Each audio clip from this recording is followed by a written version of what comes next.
Alright, got a 17 HMR. How do you get the bolt out of a 17 HMR? Well, it's been a question for a while. Here's how it's done. First thing, remove the bolt, or remove the magazine. Open the bolt. Make sure your chamber is clear. Clear chamber. Rifle will be on fire at this point. Must have the rifle on fire. Close the bolt. Dry fire the rifle. Keep the trigger pulled.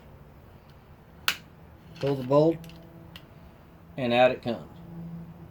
Then you can service the bolt and clean it. They'll get dirty and start fouling, so that's something you need to do now and then. To install it back, pull the trigger back, put the bolt in, good to go. Magazine back in.